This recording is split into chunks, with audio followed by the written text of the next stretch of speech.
Good evening, everyone. I'd like to call the meeting to order, the Narragansett School Committee, at 7 o'clock. Please stand for the Pledge of Allegiance.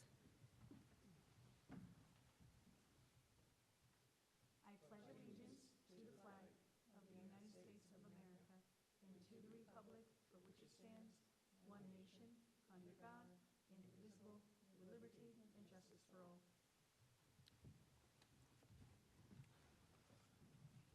I'd like to thank everyone for coming tonight. And is there a motion to seal the executive session minutes from tonight? Second. All in favor? Aye. Aye. Motion passes 4-0. And tonight, we did not take any votes in executive session. It's now time for open forum. Is there anyone that would like to speak? Okay, we are moving on to oral reports. And we're going to start tonight with our student liaison report. Good evening, everyone. We've had a calm past few weeks to kick off the start of the second semester at NHS. On the first of the month, we had a Principals Council meeting. This council consists of students from grades 10 to 12, and its purpose is to gain student input on current topics or issues at the high school. At the meeting, the school calendar for next year was discussed, and students overwhelmingly voted in support to start school before Labor Day next year. This past Friday, Peer-to-Peer Mental Health Awareness Club held the third annual PS I Love You Day. The day is a reminder to be grateful for our friends, family, and school community. The foyer was decorated in purple. Students wrote things they are thankful for on purple hearts to be hung in the hallways, and they enjoyed treats from a purple-themed bake sale. Moving on, the Winter Ball, a dance for juniors and seniors, was supposed to be held Saturday at the Towers, but was postponed due to the weather, and will be rescheduled to most likely early March. Also, 2 of our Mariner athletes reached exciting milestones this past week, both hitting 1,000 points in their high school basketball careers. Junior Delaney Bono was the 10th girls basketball player to ever reach 1,000 points, and senior Aiden Clancy was the 9th boys basketball player to reach this milestone. February will continue to be a relaxing start of the second semester as students and faculty have February break next week to look forward to. Thank you. Thank you. Does anyone have any questions for Hannah? Diane? Yeah, Hannah, on the vote for the school calendar, was that the whole student body that voted, or was it the students on the council that voted? Just the students on the council, but they were all pretty much in agreement with the school starting before Labor Day. They had been asking and gathering? Yeah. Okay, great, thank you. Any other questions for Hannah? Okay, well, thank you very much, and good luck on your college visits that you're doing next week. Okay. All right, so we're going to move on to school reports. We have the principals here. Elementary school, would you like to go first?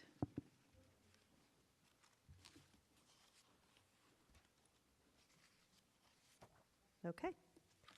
Thank you. Nice to see everybody again. Just a couple little things going on at the elementary school. Last Friday night, the PTO hosted a winter soiree, student, family, game, and dance night.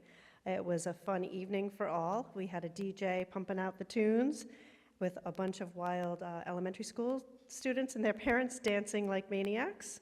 And then we had a whole game set up, board games and cornhole and big giant, I forget the name of the stuff, not a Jenga, but something like checkers set up so the kids could go in and play. We had a snack table and we had a quiet spot of coloring. Really fun night for all. Additionally, the PTO is planning in May a fundraiser called the Playground Prom for the adults to attend at the Kinney Bungalow on May 8th, where they're looking for parents to dress up and support us fundraising for our playground or replacing some of our big playground structure. So that should be fun for all, and I'm sure you'll all be invited to attend. We are unveiling our Special Olympics banner on April 10th. We're planning the ceremony. We're in conjunction with the Special Olympics organization, making that a fun event for both staff and dignitaries. Hope you'll attend that as well. And at NES, we're doing 2 community service projects. We did Valentine's for Vets, and all the students participated in making Valentine cards and having them delivered to local veterans' homes. And we're doing a cereal drive where we're collecting boxes of cereal that will be donated to the Johnny Cake Center to support our community. And lastly, but not least, we have preschool registration opened, and we are diligently looking forward to lots more preschoolers joining us next year. Thank you. Any questions? I don't have a question, I just have a comment that I really enjoy reading the newsletter that you send out via email. It's always very interesting. Thank Like where you. you go grade by grade to give a synopsis of what the students are studying. Thank you. That was one of our goals this year to work on, but thank you. We do put some work into that one. Thanks. Anybody else? All right, have a great night. All right, thank you very much. On to the peer school.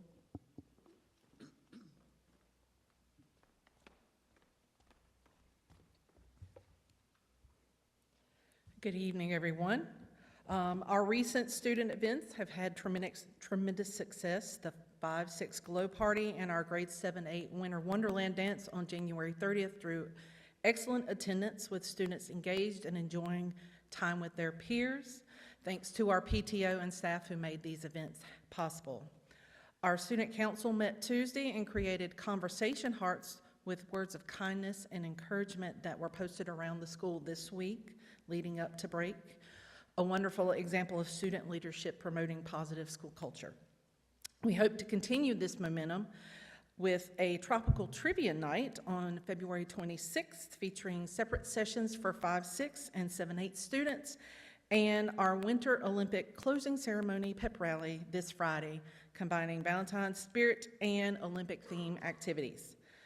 Congratulations to Alana Gillis, who won our spelling bee on the 3rd with the word nomination. She will represent MPS at the state competition on March 21st at Lincoln Middle School. This is part of the Scripps National Spelling Bee. Ryder Pendergrass from grade 8 earned runner-up honors. Our 7th and 8th graders were invited to explore their future at Narragansett High School Spring Open House on Thursday, and we hope that they'll attend. This is an excellent opportunity for our students to meet staff, explore clubs and activities, and learn about the CTEs, including the new Marine Professions program. Finally, we're encouraging our families to participate 100% in SurveyWorks, the annual RIDE Department of Education survey. This directly informs improvements within our school. So our students have been working hard this semester, and we're all looking forward to a well-deserved break. Thank you. Any questions for the peer school? No, I just want to say ditto to the peer school on your newsletter, too. It's always very interesting. Thank you. We try to incorporate a lot of different things. This is a very dynamic age, so we kind of highlight some of those things that happen for tweens. So we always like to include that in our newsletters. All right, thank you. On to the high school.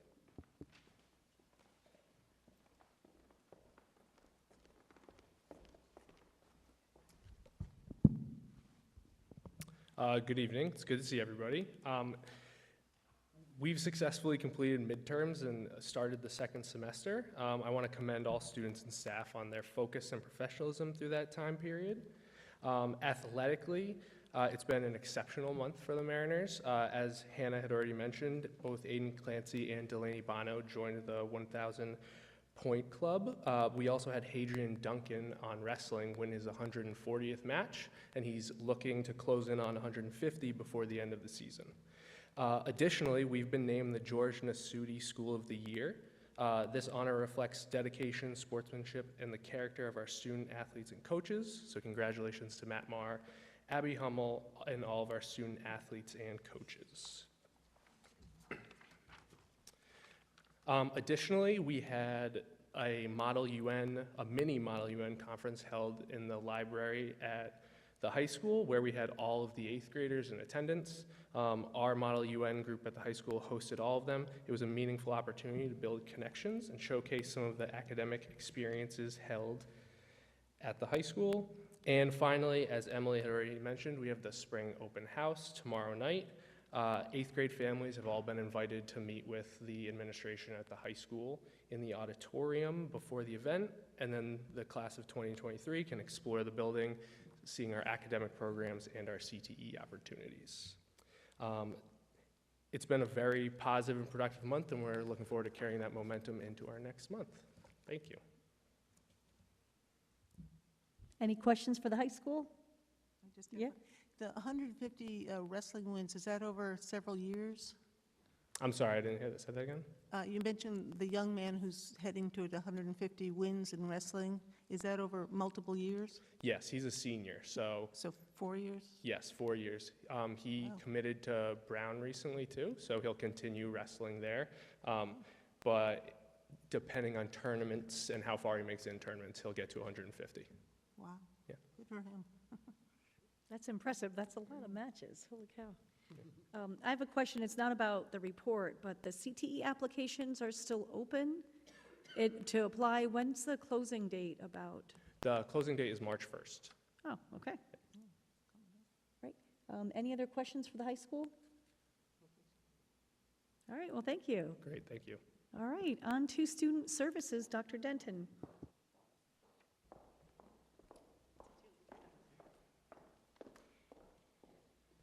Good evening.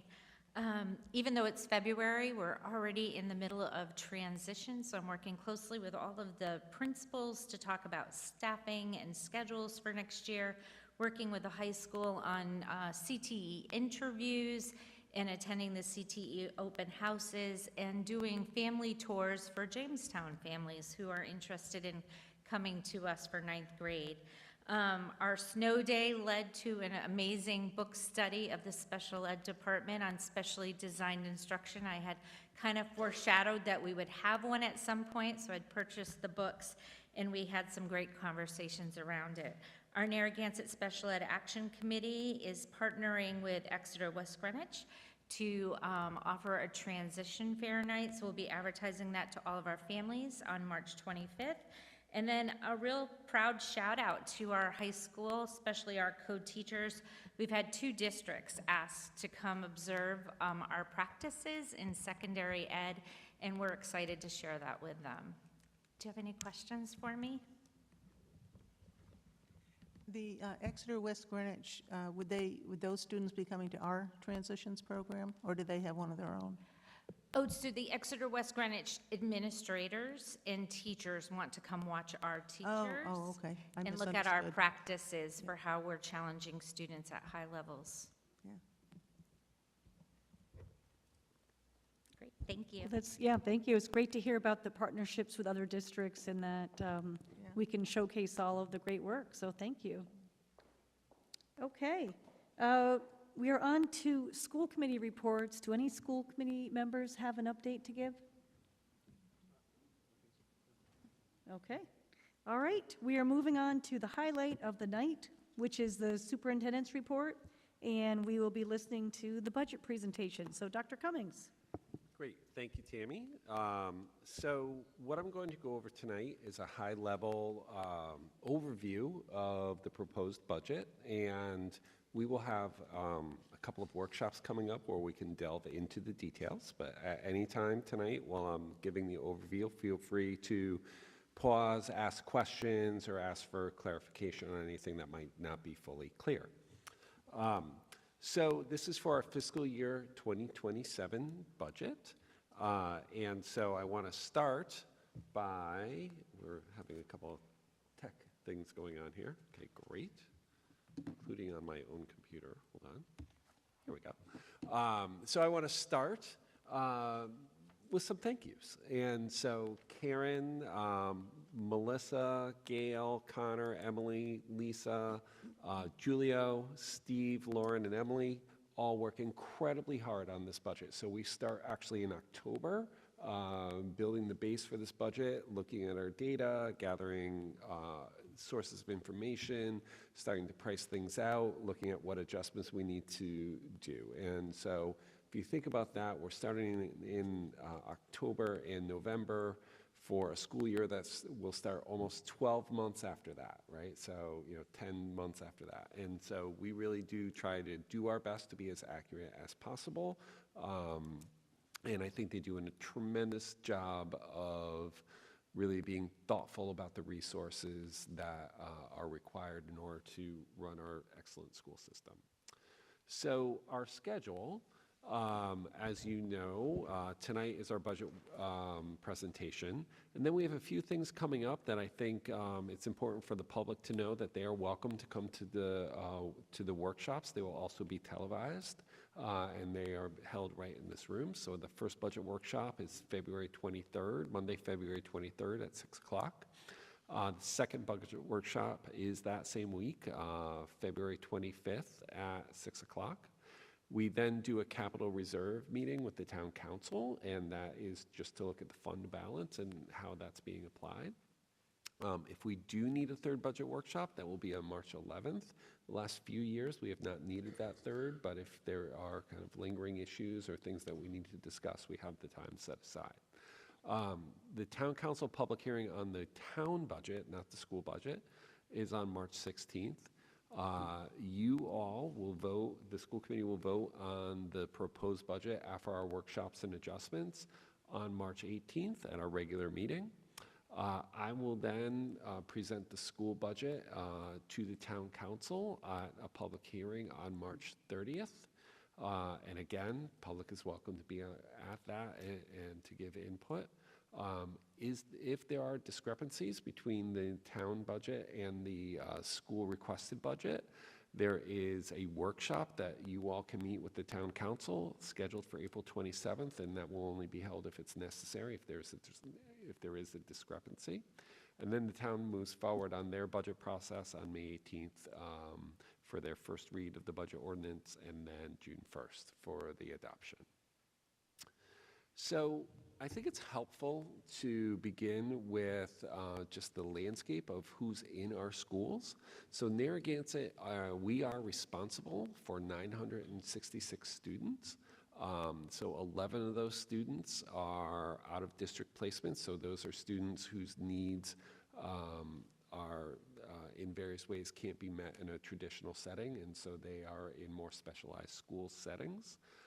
22 students attend out-of-district career and tech programs. 11 attend 5 charter schools throughout the area. 22 students are homeschooled.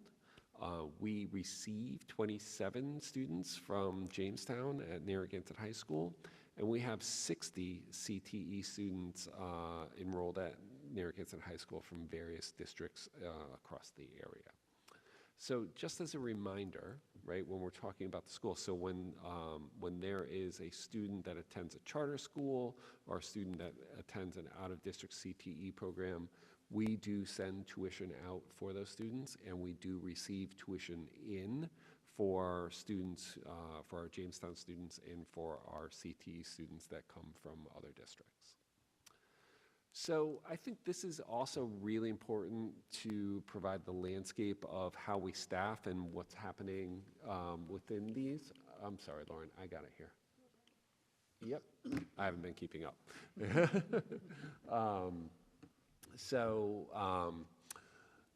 I think it's really important to keep up with that. So 24% of our students receive free or reduced lunch, and so that's a really important statistic because again, that shows us that there are families in Narragansett who do need more resources, and research will show us that students who are coming from families who need that sort of assistance sometimes need more assistance in school. Not always, but research would say that sometimes happens.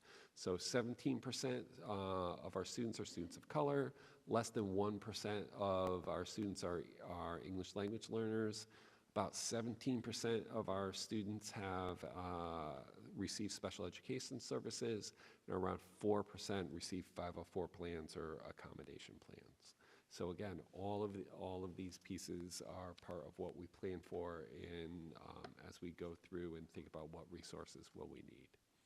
So we are currently staffed a total of about 130 teachers, roughly 28 teacher assistants, around 31 people in transportation, and that includes bus drivers, dispatch, bus assistants, that type of thing. Operations, so that's grounds, facilities, and maintenance, that's around 19 people. Clerical and business operations is 7.75, central office and special education administration is 7.8, 4 principals, 2 people work in athletics, 4.75 in technology, for a total of 234.85. So some highlights, and these are things to really remember of what the community is investing in our schools. You know, we are recognized on the AP honor roll with our high school, and that's really an accomplishment that is a K-12 accomplishment, not just a high school accomplishment. You know, as students get to the high school, they are well prepared to take the most rigorous classes available.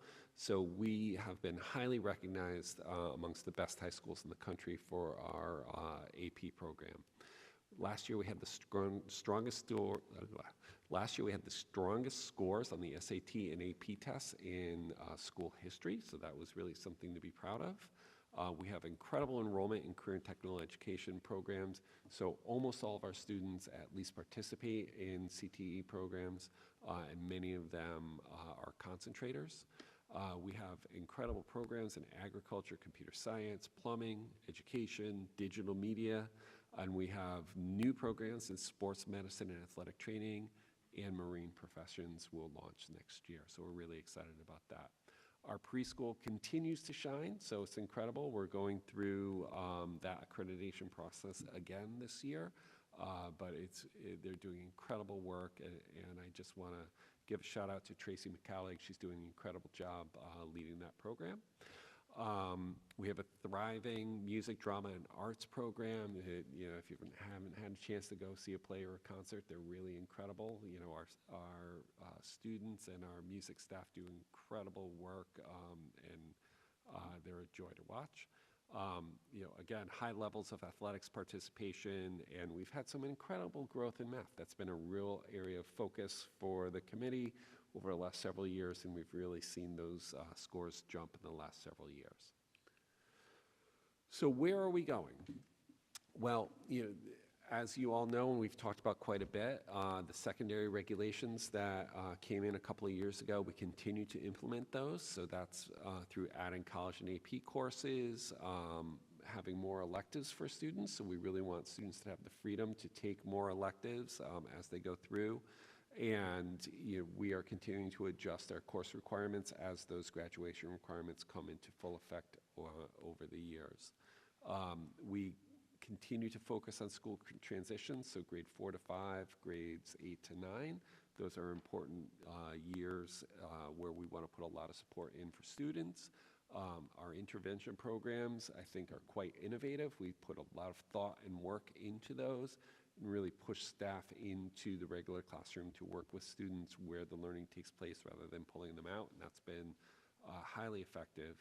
And student and staff mental health has been an area of focus, and we are well-staffed and well-supported in those areas. Our CTE program development continues to shine. You know, we've had champions across all the different levels of competition. You know, adding the marine profession CTE this year, I think, is really exciting. And you know, even just the lead-in courses to that program have been highly subscribed. We continue to work on our Thinking Classrooms approach, so I think that is really important. We've had great success with that. And you know, we continue to revise our ELA and math programs and the teaching that we're doing in there, as well as across all subject areas. And so Gail and our instructional coaches have been doing an incredible job of updating our curriculum, getting our curriculum maps up to speed, and making sure that we have the most cutting-edge instruction going forward. You all know, and we've met quite a bit about our security enhancements and the drills that we do. And so this year we have the electronic device policy went into full effect. Students had a lot of input into that, you know, and We've had, I think, a really smooth transition to that. So thanks to the teams at the middle school and the high school, and quite honestly to our students who have done a great job of being thoughtful and really caring for the community and for one another as we've put that in. And finally, we do a lot with our facilities. And so we maintain our facilities, we put a lot of effort into that, and so the work of Steve and his crew to make sure that we are up to speed and doing what we need to do to make sure that our facilities are top-notch is something that's really important as we go forward. So, just as a reminder, and I've gone over this in the past, and it is a consideration that I know you're very conscious of. In the entire state of Rhode Island, the student population continues to shrink. And so while Narragansett is one of the towns that's highly impacted by that, we are not alone. And so, when you look at that across the state, most districts are losing, a pretty significant proportion of their students. And so, that continues to be a part of our consideration as we plan. We adjust staff accordingly. And I think long-term, it is something that you as a committee are looking at really closely. We should be getting our space study in a little bit later in the spring, and that will give a little more information for the committee about decisions and next steps that you all want to do based on our population. So with that, our school enrollment next year is pretty close to where we are this year. So what we're projecting is that we'll be at 917 for next year. This year, we're at 927. So that change in 10 students is spread across all 3 schools. So, we do expect our staffing to remain fairly stable because our population is relatively stable for next year. We predict that the elementary school will be right around where it is this year, around 330. The middle school will lose a few kids, around 8 kids we project, give or take. And the high school will be roughly where it is for next year. So staffing-wise, that's good news for us because it helps us kind of invest in our staff and make sure that our staff is as stable as they can be going forward. So for next year, for incoming students, we do anticipate a slight increase in the number of incoming students. So we think that, Jamestown will be right around the same number of where we are now. Based on early applications, we do think that we're going to see an increase in some programs. So we've seen a big increase in the number of plumbing students over the last couple of years, which is just a credit to that program. And so we've seen those ticking up. We've seen digital media ticking up. We have a lot of interest in the sports medicine and athletic training. And we do predict we're going to get some strong interest in the marine professions program as we go forward. Oops, sorry about that, Lauren. You can just wave to me and I'll remember to do it. So I think the second thing is that we do have students that leave us as well. And so as I mentioned earlier, we do have a number of students that leave us. We expect that to be relatively stable as well. So students continuing in CTE at either Cherahoe or North Kingstown, some at South Kingstown, and for younger students, we do have some that go to some of the local charter schools. Often when a student is leaving us, it's for a program that we might not offer. So we get students that may go through the engineering program at North Kingstown or an automotive program at Cherahoe, and so it's just something that's not offered with it for us. We offered a lot of programs, but we can't offer every single program, and so students have different interests, and they may go to one of those places, just like we receive students who may be interested in our programs that their school does not offer. So as we go through the budget considerations, so there are a few things that really shape our overall budget. One is the cost contractual obligation. So you'll see, I'll show this in the graphic later, but roughly 80% of our cost is staff. And that is the way it should be, right? We are a person-intensive organization. So teaching and learning requires teachers. And so with that, most of our money does go to staff, and staff has contracts, and they do get yearly contractual increases going forward. State aid is another piece that really factors in for us. While it's not as large a portion of our budget as it might be in some neighboring communities, it's still significant. And so we do anticipate a slight increase in our state aid this year, so that's good for us. The financing of our long-term capital improvements is really important. If you recall, the town council has a resolution asking us to spend about 3% of our total budget on capital improvements, on maintaining our buildings. And over the years, the school committee has been really faithful to doing that, and thus our buildings are in relatively good shape. We continue to invest in early childhood education, in career tech education, and AP programs, all of which have had substantial benefits to our students. We do have tuition obligations, for students who are going out. We are obligated to do that. And then we want to continue to grow and have great programs like our marine professions that's coming forward just to respond to what students want and need. So we do have some slight staffing changes going forward. So one, we are planning for 6 pre-K classes. We are going to hold in reserve the resources for a 7th class should those students sign up. So right now our early indicators that we may need that. So we've had a rush of signups early on. So it's good that we're holding that in reserve. And then some slight adjustments to math intervention and health and PE due to scheduling. At Narragansett Pier, we have some shifts due to population shifts. So, some reduction in special ed and reading intervention, and some shifts in math, and some adds around math intervention and behavior support. And at the high school, sports medicine continues to grow and be popular, so we are adding some sections within sports medicine. So overall, it's a reduction of 1.5 teachers, which is, just about right with the shifts in student population. And if we bring that pre-K section back, it'll be a reduction of about half a teacher, which is kind of right around where we should be if our number of students is roughly the same. So we do have, and we'll go into great detail around this for our capital plan. I'm not going to go through every detail right now, but some highlights include we do need to replace some of our buses, right? And so while overall we get a savings for having our own transportation, we do need to maintain our fleet. And so that's one highlight. Another one is that we do have to resurface the track. And so we are thinking that that will happen this summer. And so the planning for that has begun.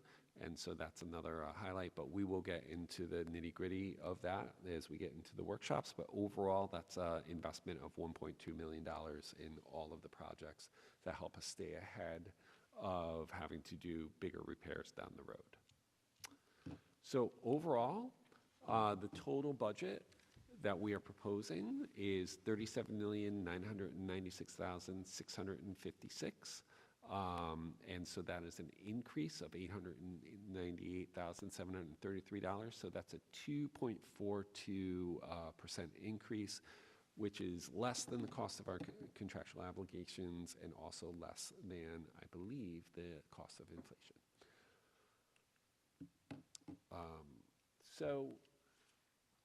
If you look overall, and again, I'll go just highlight a couple of these things. So our salaries are going up roughly 2.61%. Benefits are going up roughly 1.3%. Supplies and materials around 3%. Purchase professional and technical services, that's around 2%. And so that's sometimes if we have to bring someone in for extra support, or if we have a contracted service, that's what those go in rather than hiring someone to do it. Supplies and materials, as I said, around 3%. Other purchase services has gone up quite a bit. So the overall is 2.42%. So if you look, this is a chart that can kind of help you visualize where the money goes. And so if you look to salaries and benefits, that's 79 and change percent, quite honestly, of the amount that we spend. So the vast majority, close to 80% of the cost is on salaries and benefits. And again, it's an in-person intensive endeavor, so that is appropriate, right? And the other items are, only 20% of the entire budget. So, those are kind of split up, as you can see there. So I think it's really important to remember that this budget mainly invests in teachers, right, and support staff. So how will the budget be funded? So what we are proposing, right, is an increase to the town appropriation of a little over 2%. And so that would be an increase of $674,287. We did get a slight increase in our state aid of around $250,000, so that was helpful. We will be applying money from our fund balance to both capital and operating. And so that will be, in the tune of around $4.1 million between the two of them. Then we do anticipate having a slight increase in our tuitions of about $100,000. So we anticipate applying about $1.5 million of tuition dollars to help offset costs.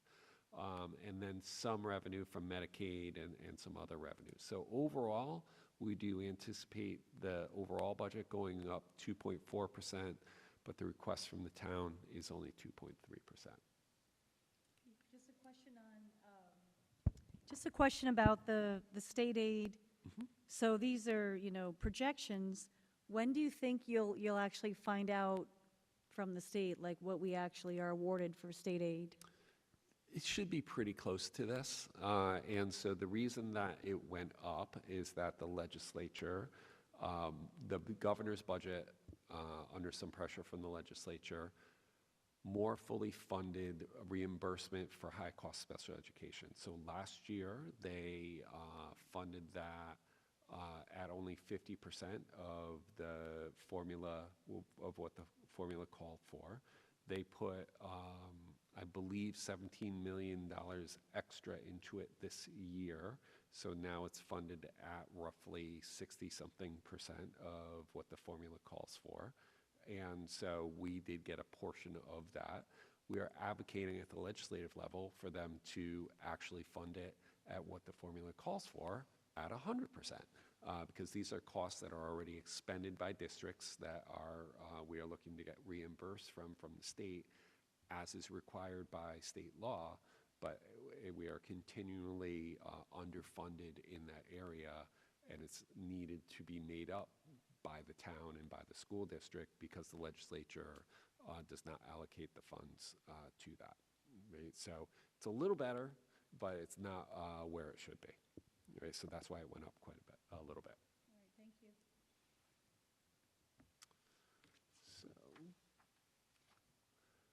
So overall, as I mentioned, the town contribution, we are proposing an increase of 2.3%, which is again well below the rate of inflation and below the rate of contractual obligations. So I think it's really also important to point out that in terms of the resources as a community that are devoted to the schools. So this comes from a recent report from the fall from the Rhode Island Auditor General. And what they do is that they list or they show what percentage of a town's general fund is devoted to the transfer to schools, is devoted to what's given to the operation of the schools. So if you look and I kind of, while we're not the lowest in the state, we're pretty close. I looked at some other South County schools as well as schools that are roughly our size, such as Situate. So as you can see, in neighboring South Kingstown or in North Kingstown, in South Kingstown, 63.4% of their overall town budget goes to the schools. In North Kingstown, 54.6% of their overall town budget goes to the schools. In Narragansett, it's less than 40%. And so even though we are asking for a slight increase in the town appropriation to the schools, comparatively to other towns in our region, you get a lot of bang for your buck for the schools in Narragansett. You know, we're a high-performing school district with, you know, just being a small percentage of the overall town budget in comparison to other districts in our region or other districts our size. And so, to conclude, you know, having excellent schools is important to our community, right? Having great schools attracts families to live in Narragansett. Having these high-quality educational opportunities attracts employers and professionals to our community. If we have innovative programs, if we stay ahead of the curve, if we do what is right by our students, it's going to draw more students to our schools. And, you know, we want to have well-maintained, safe, and secure facilities to support our children.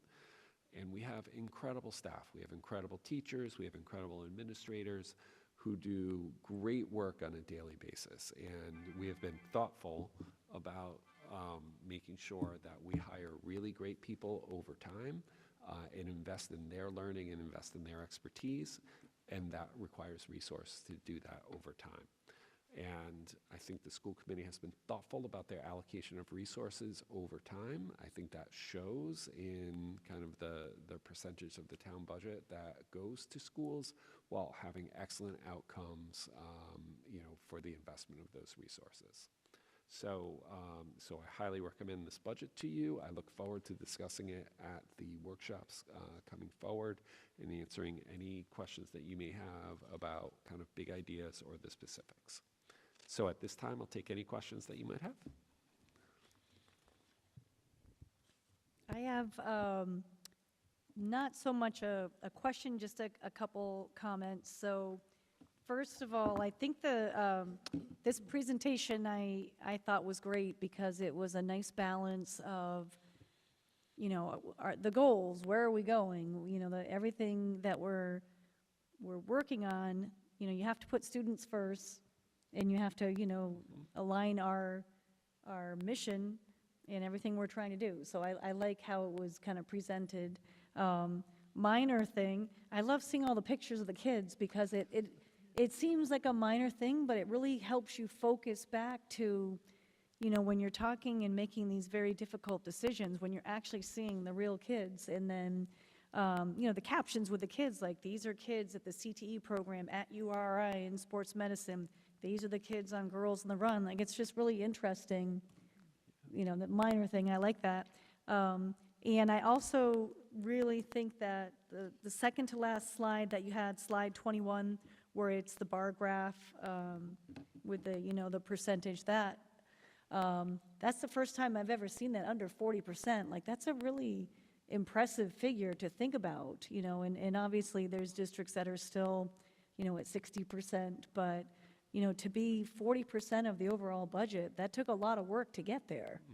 And I knew it was under 50%, and I thought it was in the, you know, mid to high 40s, but to see that at, you know, 39.8%, like, that's a really impressive number to wrap yourself around when you're looking at the ask of the town. Right.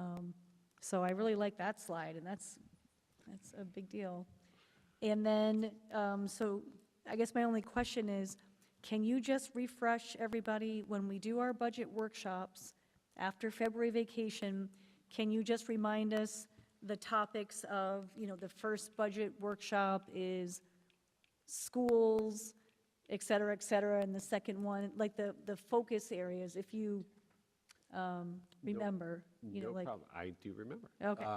So the first budget workshop is so what we do is the principals come in, and so those are school-based programs. And so that will be all three principals, as well as Dr. Denton and Gail will all come and talk about what's happening in the schools around special education costs, around curriculum and instruction.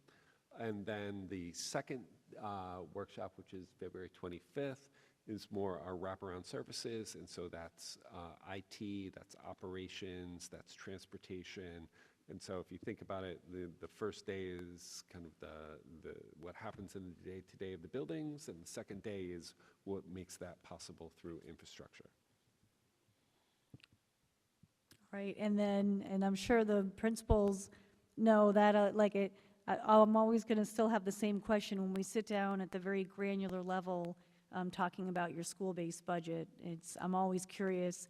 It's a big process that you start with Dr. Cummings in December, where you're really trying to prioritize and advocate for your school, but I always wonder is, what's that small or large thing that didn't make it into the budget? So it's a preview of the question I've been asking for the past 16 years that some of you know that I'm going to ask that. So, and that's from Dr. Denton as well. And even it's the same thing for, facilities and transportation as well. So, those were just kind of just some quick observations from me. So other school committee members, what questions do you have for Pete or comments or anything?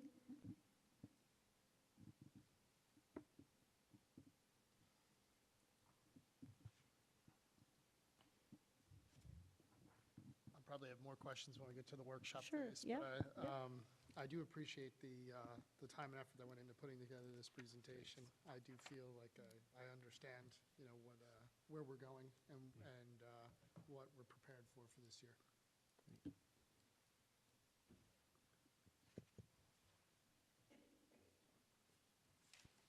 You know what I just realized, Pete? I never asked you that question.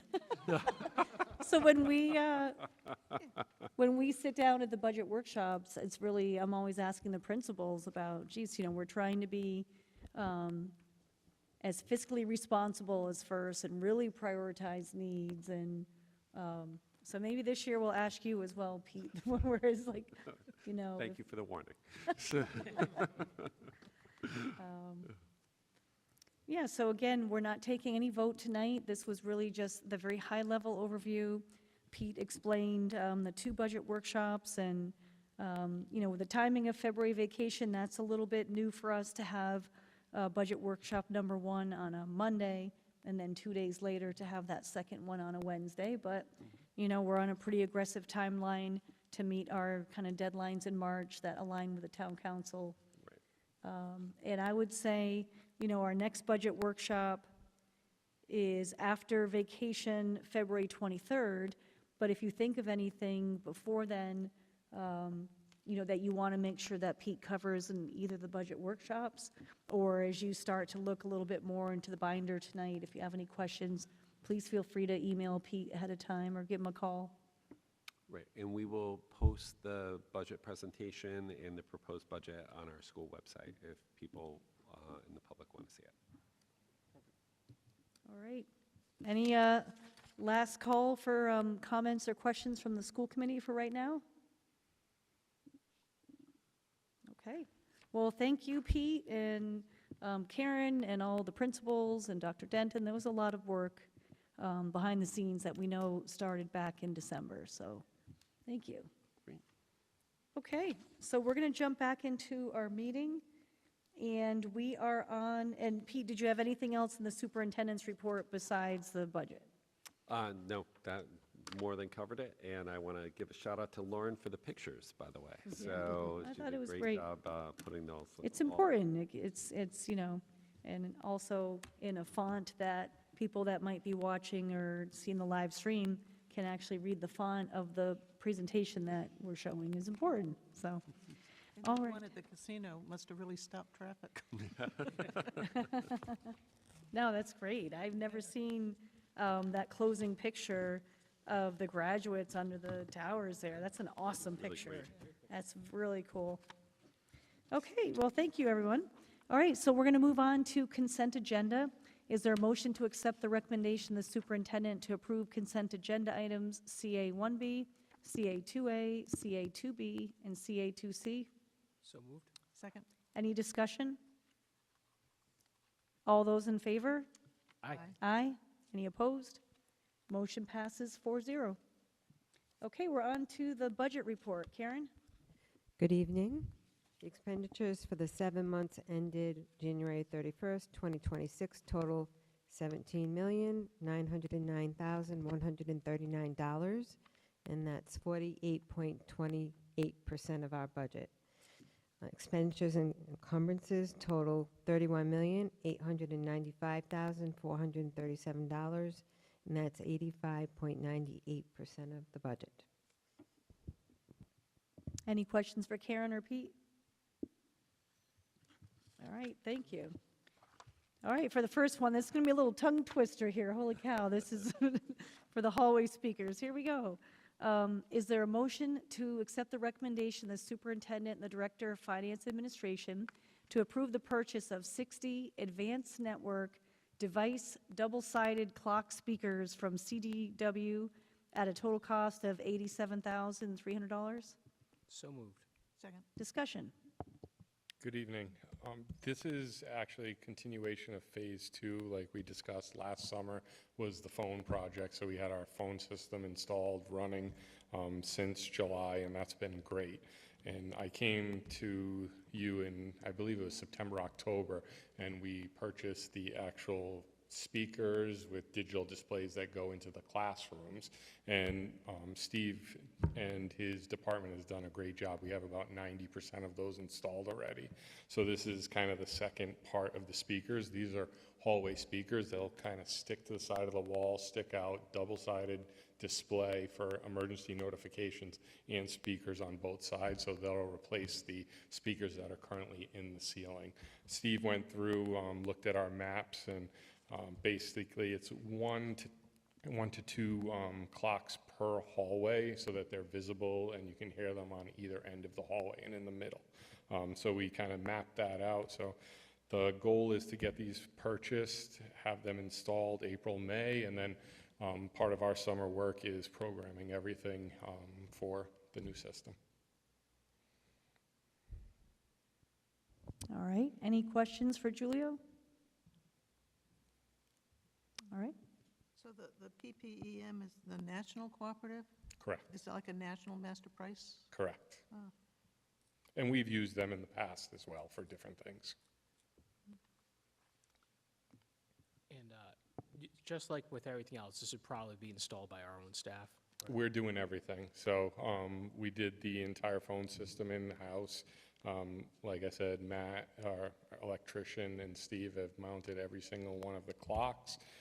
They will continue with this, and then the programming will all be done in-house. So originally, like I said, we went out to bid and looked at it, and it was probably a project that was it was in the $1.2 million range, based on just because of all the work that's done in-house.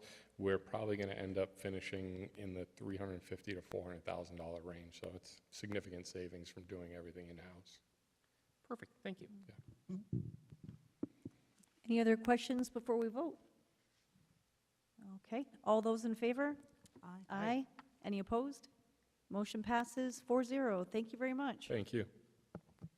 Okay, for item number 2, is there a motion to accept the recommendation of the superintendent for the displacement of the following teachers with seniority numbers 26-4, 26-59, 26-61, 26-65, 26-82, 26-98, 26-99, 26-106, 26-127, 26-131, and 26-132, and the non-renewal of the following teachers with the seniority numbers 26-121, 26-128, 26-130, and 26-retiree, RET, based upon the following reasons. Due to the number of students projected to require services in certain areas, it's anticipated that it'll be necessary to restructure positions or programs, and/or it's believed that there are better teachers available to fill the position. So moved. Second. Any discussion? All those in favor? Aye. Any opposed? Motion passes 4-0. Okay, we have one more voting item, and that is the approval of next year's 2026-2027 school calendar. Is there a motion to accept the recommendation of the superintendent to approve the school calendar that's included in our packet tonight for the 2026-2027 school year? So moved. Second. Discussion. All right, Dr. Cummings, can you kind of just give a high-level soundbite for what we are voting on tonight for the start date, end date, anything you want to point out? Sure thing. So, again, we've been talking about this for a couple of meetings now, right? So we looked at several alternative calendars. We put it out for feedback from the community. Feedback from the community was very supportive of this calendar, which starts on September 1 because Labor Day is so late. A couple of highlights of the calendar is that, we will have a few days of school, then there's an extended long weekend for Labor Day, and then school gets back in session. There's a half day before the holiday break, so December 23rd would be a half day, and then 24th would be Christmas Eve would be a day off. Full breaks in February and in April of 1 week each, and we would still conclude school mid-June on June 18th. Graduation would be on June 7th. And so that fits, an election year is always tricky because you have both election day and primary day. In this case, we are going to do a professional learning day on election day on November 3rd. And so that fits our schedule with our teachers really well. It's a good time to do that day. And so, I highly recommend it to you. It is aligned with the statewide calendar from RIDE and well aligned to other districts in our area. Right, any comments from the school committee or questions? So I did speak with a few parents that wanted to hold on to summer as long as possible, but the overwhelming majority is in favor of, in support of this schedule. And I think as a practice, you all do have the thought that we would typically, students would typically start after Labor Day. This year is an exception just for the way the calendar fell. Yeah, I just want to also point out that we did some extensive polling. We had our student liaison, talked to a bunch of people, and it's been pretty solidly in this direction. So I'm happy to see I know it's not everyone, but Yeah, if I recall, it was in excess of 80% Yeah. of folks. which is the most one-sided poll I've seen since I've been here. So And I think that's good. I think we took some time to stretch this out over two different school committee meetings. We did a formal survey, got some informal feedback, so I feel very comfortable and appreciate your kind of out-of-the-box ideas and options and choices to kind of land us where we are here. Okay. All right. If there aren't any more discussion, all those in favor? Aye. Aye. Any opposed? Motion passes 4-0. Are there any communications anyone wants to mention before we close? All right, and we've got the three for sure, and potentially 4 meetings coming up. Budget workshop number 1, February 23rd at 6 o'clock. Budget workshop number 2, February 25th at 6 o'clock. Save the date for March 11th, just in case, for budget workshop number 3 at 6 o'clock. And we'll be back here in March, on March 18th at 7 o'clock for our regular March budget meeting, and that's when we'll be taking our formal vote on the budget. All right, is there a motion to adjourn at 7:57?